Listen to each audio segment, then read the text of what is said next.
Welcome to Shri classes. आज हम लोग सेट नंबर 36 को से जीके, जीएस और कंप्यूटर के जो प्रश्न हैं उसको हम लोग डिस्कस करेंगे। साथ ही एक बार पुनः हम आप सभी को बता देना चाहते हैं कि यह जो है सेट रुक्मणी प्रकाशन से लिया गया है और इसका क्रम संख्या 12 है, जबकि जो सेट हम आपको प्रोवाइड करवाते जा रहे हैं शुरुआत से उसके अनुसार से इसका क्रम संख्या 36 है।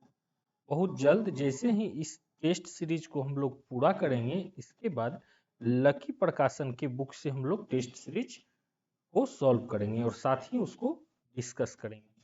तो विलंब ना करते हुए हम लोग स्टार्ट करते हैं जीके, नॉलेज और करेंट अफेयर्स के प्रश्नों से।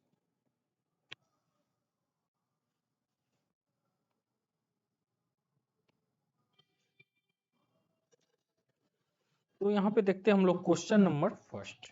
तो क्वेश्चन नंबर फर्स्ट जो बोला जा रहा है यह है, चित्तौड़ में विजय स्तंभ का निर्माण किसने किया था? Option A Maharana Pratap, option B Rana Sangram Singh, option C Rana Kumbha और ऑप्शन डी राणा रतन सिंह। तो यहाँ पे हो जाएगा option C Rana Kumbha.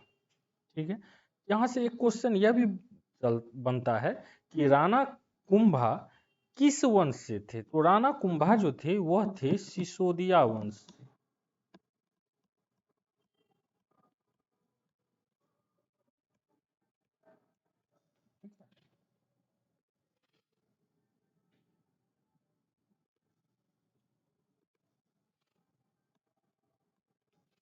Next देखते हैं हम लोग, अकबरनामा किसने लिखा था? Option A Akbar, option B Birbal, option C Abul Fazal और ऑप्शन डी भगवान दास। तो यहाँ पे हो जाएगा ऑप्शन सी अबुल फजल। और अबुल फजल जो है यह अकबर का क्या था? तो दरबारी कवि था।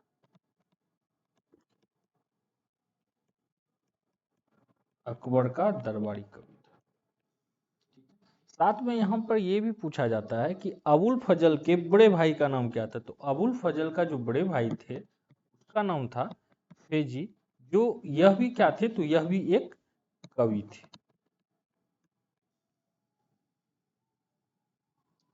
और अकबरनामा का ही तीसरा भाग जो है वो है आईने अकबरी।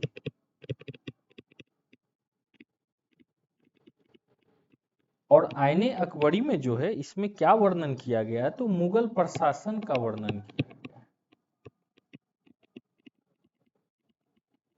ठीक है, तो यहाँ से हम लोग 3 क्वेश्चन सॉल्व किए कि अकबरनामा जो है कौन लिखा था? अबुल फजल। अबुल फजल जो है अकबर का क्या था? तो दरबारी कवि था। और दूसरा नेक्स्ट क्या था कि अकबर के अबुल फजल के जो बड़े भाई थे उसका नाम क्या था? फेजी। और यह भी क्या थे? एक कवि। अकबरनामा का जो तीसरा भाग है वह क्या है? आईने अकबरी, जिसमें किसका वर्णन किया गया है? तो मुगल प्रशासन का वर्णन किया गया है। नेक्स्ट देखते हैं हम लोग, भारतीय राष्ट्रीय कांग्रेस का पहला अध्यक्ष कौन था? Option A George Yule Yule, option B William Wedderburn, option C A O Hume और ऑप्शन डी हेनरी कॉटन। तो यहाँ पर बात किया जा रहा है कि कांग्रेस का जो है पहला अध्यक्ष कौन था? कौन सा? अंग्रेज अध्यक्ष। ठीक है, तो यह थे जॉर्ज यूले। यहां से एक चीज और हम लोग जान जाते हैं कि जॉर्ज यूले जो है कांग्रेस के किस अध्यक्ष में किस अधिवेशन में अध्यक्षता किए थे? तो जॉर्ज यूले जो है कांग्रेस के 1888 ईस्वी में जो इलाहाबाद में हुआ था अधिवेशन, उसमें अध्यक्ष थे। और कांग्रेस का स्थापना कौन किया? तो कांग्रेस का जो स्थापना किया था वो किए थे ए ओ ह्यूम। ए ओ ह्यूम यही कौन थे? तो कांग्रेस के संस्थापक थे। नेक्स्ट देखते हैं हम लोग, निम्नलिखित में से किस व्यक्ति को grand old man of India के रूप में जाना जाता है? तो ऑप्शन ए बाल गंगाधर तिलक, ऑप्शन बी दादा भाई नौरोजी, ऑप्शन सी महात्मा गांधी और ऑप्शन डी मोतीलाल नेहरू। तो यहाँ पे हो जाएगा ऑप्शन बी दादा भाई नौरोजी। साथ में यहाँ से अब इस दोनों से रिलेटेड एक चीज जानते हैं कि दादा भाई नौरोजी की ही सलाह पे जो है कांग्रेस शब्द का नाम रखा गया था, सॉरी कांग्रेस शब्द दादा भाई नौरोजी के सलाह पे रखा गया था। ठीक है, नेक्स्ट देखते हैं हम लोग।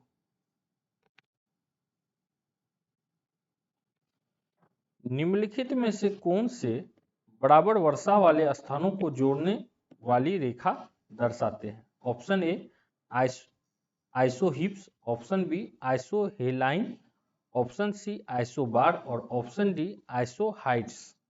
तो यहाँ पे हो जाएगा ऑप्शन डी आइसोहाइट्स। तो अब एक बार हम लोग जान जाते हैं कि आइसोहाइट्स कहते किसको। तो बराबर वर्षा वाले स्थान को जोड़ने वाली रेखाएं जो दर्शाते हैं उसको क्या बोलेंगे हम लोग? आइसोहाइट्स कहते हैं। और आइसोबार किसको बोला जाता है? तो आइसोबार बोला जाता है समदाब या बोल सकते हैं हम लोग वायु दाब की समान स्थिति को दर्शाने वाली रेखा को क्या बोलेंगे हम लोग? आइसोबार बोलेंगे। और आइसोहेलाइन जो है यह किया जाता है समुद्री जल में खारेपन की मात्रा को प्रदर्शित करने वाला रेखा क्या कहलाता है? तो आइसो लाइन कराता है। नेक्स्ट देखते हैं हम लोग।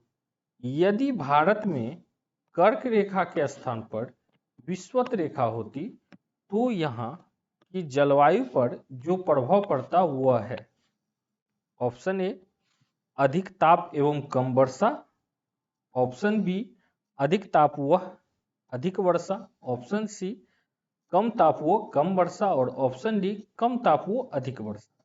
तो यहाँ पे हो जाएगा ऑप्शन बी अधिक ताप और अधिक वर्षा।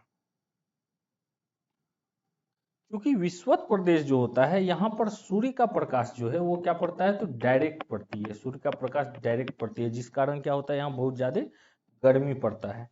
और दूसरा चीज क्या है,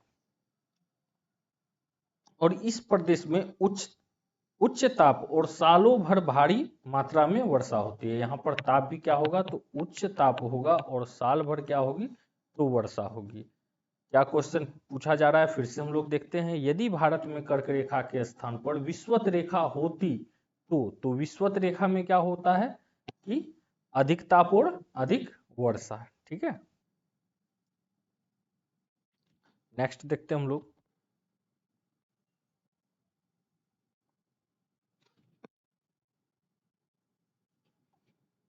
भारत में चंदन की लकड़ी के वन सर्वाधिक कहाँ पाए जाते हैं? ऑप्शन ए असम की पहाड़ी में, ऑप्शन बी शिवालिक की पहाड़ियों में, ऑप्शन सी नीलगिरी की पहाड़ियों में और ऑप्शन डी सतपुड़ा की पहाड़ियों में। तो यहाँ पे हो जाएगा ऑप्शन सी नीलगिरी की पहाड़ियों में। ठीक है, और चंदन वृक्ष जो है वो कहाँ पे पाया जाता है? अगर राज्य के आधार पे बोला जाए तो वह पाया जाता है कर्नाटक में।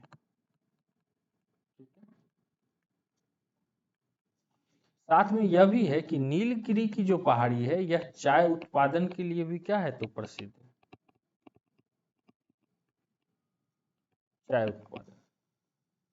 नेक्स्ट देखते हैं हम लोग।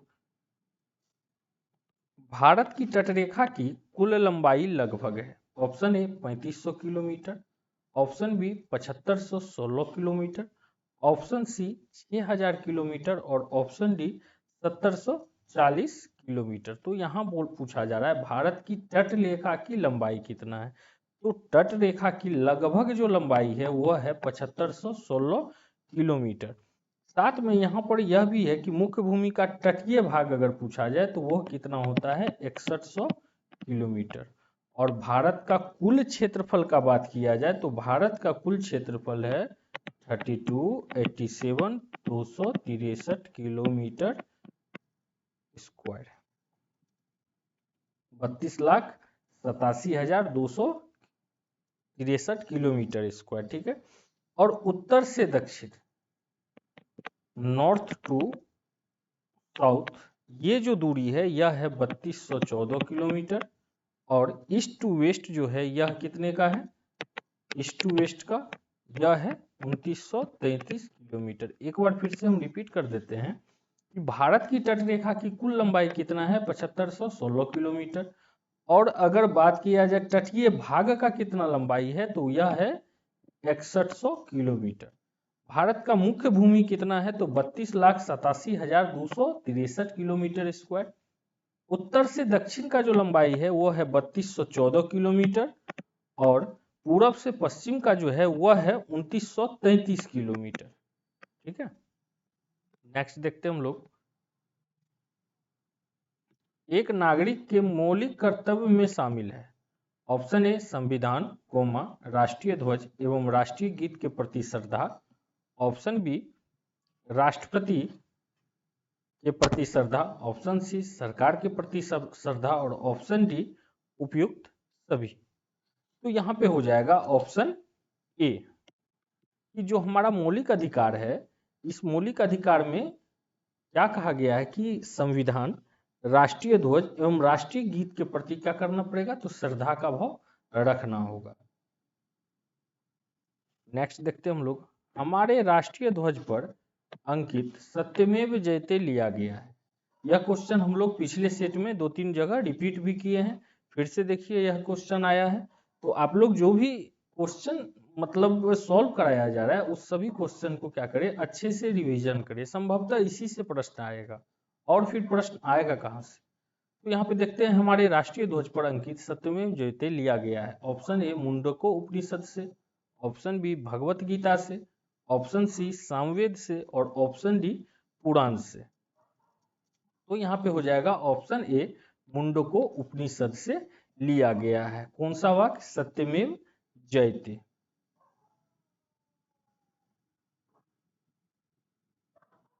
नेक्स्ट देखते हैं हम लोग।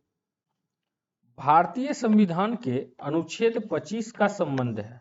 ऑप्शन ए समानता का अधिकार से। ऑप्शन बी संपत्ति का अधिकार से। ऑप्शन सी धर्म की स्वतंत्रता का अधिकार से। और ऑप्शन डी अल्पसंख्यकों की सुरक्षा के अधिकार से। तो यहाँ पे हो जाएगा ऑप्शन सी धर्म की स्वतंत्रता के अधिकार से लिया गया है। और देखिए यह जो अनुच्छेद है यह कहाँ से कहाँ तक है, तो यह अनुच्छेद का क्रम संख्या है 25 से लेके 28 तक। ठीक है, 25 से 28 तक। बहुत जल्द एक वीडियो बनाया जाएगा जिसमें कि जो भी आर्टिकल है, जो मेन इंपोर्टेंट आर्टिकल है एग्जाम के व्यू से, उसको कवर करा दिया जाएगा। नेक्स्ट देखते हैं हम लोग। पेरिस ओलंपिक 2024 का आधिकारिक नारा क्या घोषित किया गया है। यह क्वेश्चन करेंट अफेयर से रिलेटेड है। Option A games wide open. Option B तेज, उच्च और मजबूत। ऑप्शन सी अधिक समावेशी। और ऑप्शन डी अधिक भारी और अधिक सुंदर। तो यहाँ पर जो है हो जाएगा option A games wide open. Next देखते हैं हम लोग। मुस्लिम महिला अधिकार दिवस भारत में कब मनाया जाता है। ऑप्शन ए 29 जुलाई। ऑप्शन बी 30 जुलाई। ऑप्शन सी 31 जुलाई। और ऑप्शन डी 1 अगस्त।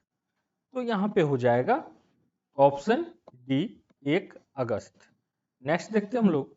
भारत में राज्यों के मध्य विवाद उच्चतम न्यायालय में आते हैं।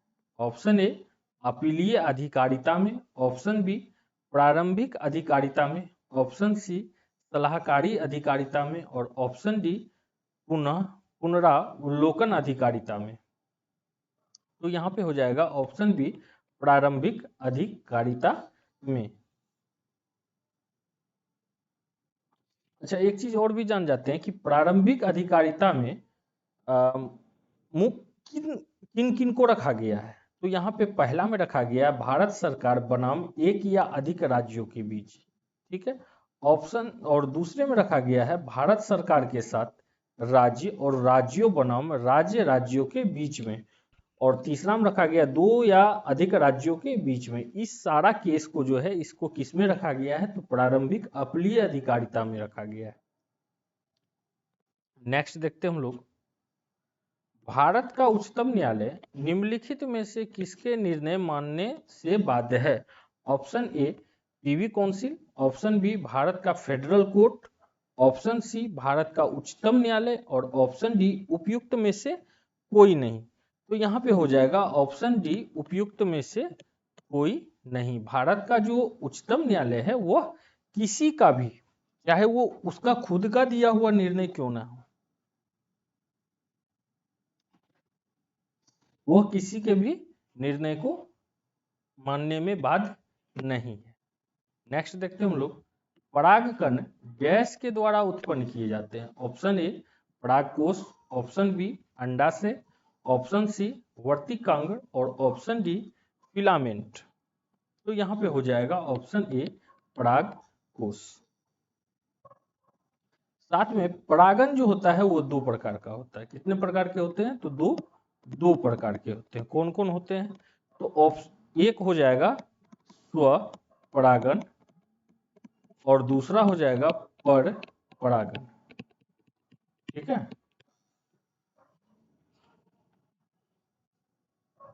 नेक्स्ट देखते हैं हम लोग,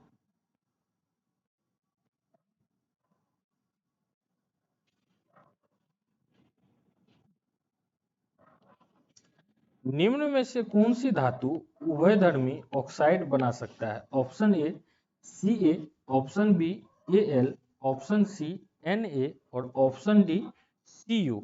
तो यहाँ पे हो जाएगा ऑप्शन बी Al। नेक्स्ट है, जब किसी वस्तु को एक अवतल दर्पण के अनंत पर रखा जाता है तो उसका प्रतिबिंब निर्मित होता है। ऑप्शन ए फोकस, ऑप्शन बी फोकस और केंद्र के बीच, F इक्वल टू फोकस और C इक्वल टू सेंट्रल मतलब केंद्र, ऑप्शन सी केंद्र C पर और ऑप्शन डी केंद्र C से दूर। तो यहाँ पे हो जाएगा ऑप्शन ए फोकस। नेक्स्ट देखते हम लोग, एल्केन का सामान्य सूत्र है। Option A CnH2n-2, option B CnH2n+2, option C CnH3n-3, option D CnH2n। तो यहाँ पे हो जाएगा ऑप्शन बी। नेक्स्ट देखते हैं हम लोग, एक चींटी के डंक में कौन सा अम्ल होता है? ऑप्शन ए सिट्रिक अम्ल, ऑप्शन बी मेथोनोइक अम्ल, ऑप्शन सी लैक्टिक अम्ल और ऑप्शन डी ऑक्सोजेलिक अम्ल। तो यहाँ पे हो जाएगा ऑप्शन बी मेथेनोइक अम्ल। इसी के साथ हम लोग जो जीके जीएस के जो भी प्रश्न बन रहे थे उसको हम लोग सॉल्व कर लिए। अब हम लोग नेक्स्ट देखेंगे कंप्यूटर के सेक्टर को। तो यहां से स्टार्ट होता है कंप्यूटर का सेक्टर। तो क्वेश्चन नंबर फर्स्ट जो रिलेटेड है किससे? कंप्यूटर से। निम्न में से कौन सी कंप्यूटर प्रोग्रामिंग लैंग्वेज नहीं है? Option A C ++, option B Swift, option C Python और ऑप्शन डी जावा। तो यहाँ जनरली है, हम लोग क्या कर सकते हैं? ऑप्शन ए सी पे 4+। नेक्स्ट है, इनमें से कौन कंप्यूटर का एक रजिस्टर नहीं है? ऑप्शन ए संचयक, option B stack pointer, option C program counter और ऑप्शन डी बफर। तो यहाँ पे हो जाएगा ऑप्शन डी बफर। नेक्स्ट देखते हैं हम लोग, कंप्यूटर का कौन सा प्रकार कम्युनिकेशन स्टोरेज और यहाँ तक कि एप्लीकेशन को भी पूरे नेटवर्क में सर्विस के रूप में करता है? Option A cloud computing, option B distributive computing, option C parallel computing और ऑप्शन डी वर्चुअल कंप्यूटिंग। तो यहाँ पे हो जाएगा option A cloud computing. Next देखते हैं हम लोग, ग्राहकों को ऑन डिमांड उपयोगिता आधारित कंप्यूटिंग सेवा प्रदान करने के लिए वितरित कंप्यूटिंग का एक प्रतिमान है। Option A remote sensing, option B remote invocation, option C cloud computing और ऑप्शन डी प्राइवेट कंप्यूटिंग। तो यहाँ पे हो जाएगा ऑप्शन सी क्लाउड कंप्यूटिंग।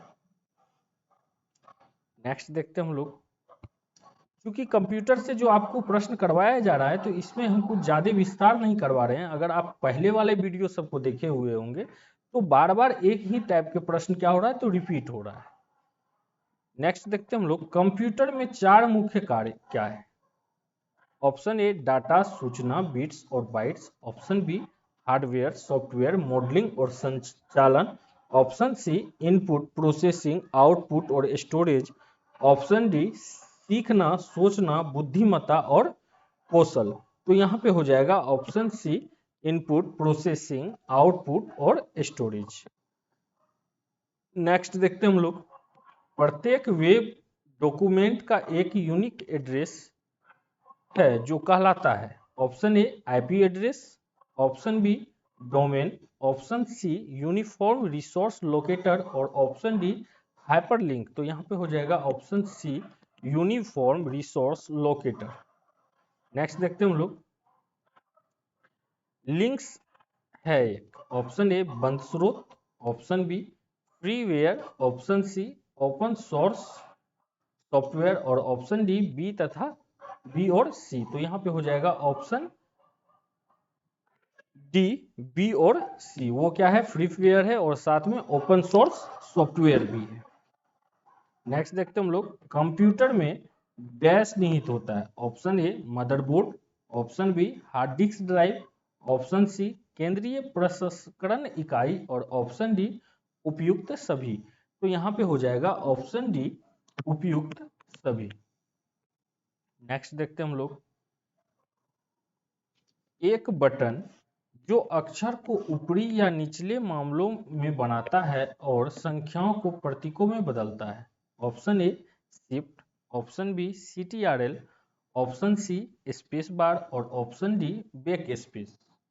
तो यहाँ पे हो जाएगा ऑप्शन ए शिफ्ट। शिफ्ट का प्रयोग करके हम लोग क्या कर सकते हैं, कोई भी अल्फाबेट को ऊपर या नीचे कर सकते हैं। नेक्स्ट देखते हैं हम लोग, कोबोल का पूर्ण रूप क्या है। Option A computer basic operation language, option B common business organized language, option C common business oriented language और option D computer business oriented language. तो यहाँ पे हो जाएगा option C common business oriented language. ठीक है, पूर्व में भी यह सब क्वेश्चन को हम लोग अभ्यास किए थे। हॉटमेल डैश में शुरू किया गया था। ऑप्शन ए 1993 ईस्वी, ऑप्शन बी 1995 ईस्वी, ऑप्शन सी 1996 ईस्वी और ऑप्शन डी 1994 ईस्वी। तो हॉटमेल जो है यह कब किया गया था, तो यह किसको शुरू किया गया था 1996 ईस्वी में। ठीक है, और साथ में जो ईमेल होता है, जो ईमेल हम लोग करते हैं, तो ईमेल जो है यह कब शुरू किया गया था, तो ईमेल का शुरुआत हुआ था 1982 ईस्वी में। जीमेल जो है, जीमेल का जो शुरुआत किया गया था तो वह किया गया था 2004 ईस्वी में। ठीक है, और एक है रेडिफ मेल। तो रेडिफ मेल का कब शुरुआत किया गया, तो यह किया गया था 2010 में। नेक्स्ट देखते हैं हम लोग, सर्वप्रथम आधुनिक कंप्यूटर की खोज कब हुई। ऑप्शन ए 1946 ईस्वी, ऑप्शन बी 1950 ईस्वी, ऑप्शन सी 1960 ईस्वी और ऑप्शन डी 1965 ईस्वी। तो यहाँ पे हो जाएगा ऑप्शन ए 1946 ईस्वी। साथ में एक चीज यह भी जान लेते हैं हम लोग कि विश्व कंप्यूटर साक्षरता दिवस कब मनाया जाता है। तो विश्व कंप्यूटर साक्षरता दिवस मनाया जाता है 2 दिसंबर को। सॉरी। नेक्स्ट देखते हैं हम लोग, निम्नलिखित में से कौन कंप्यूटर के सीपीयू के 2 घटक हैं। ऑप्शन ए एएलयू और बस, ऑप्शन बी नियंत्रक इकाई और एएलयू, ऑप्शन सी नियंत्रक इकाई और बस और ऑप्शन डी रजिस्टर और मुख्य मेमोरी। तो यहाँ पे हो जाएगा ऑप्शन बी नियंत्रक इकाई और एएलयू।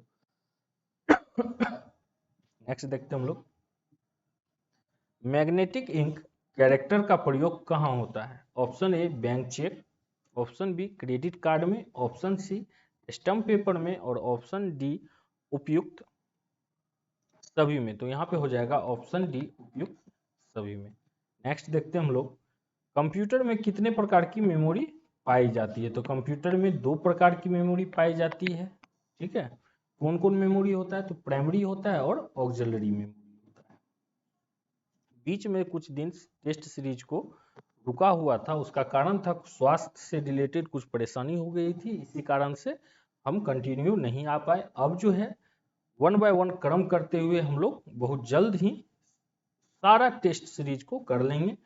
आप सभी से उम्मीद है कि वीडियो को लाइक, शेयर और सब्सक्राइब करें। धन्यवाद। मिलते हैं एक नए सेट के साथ।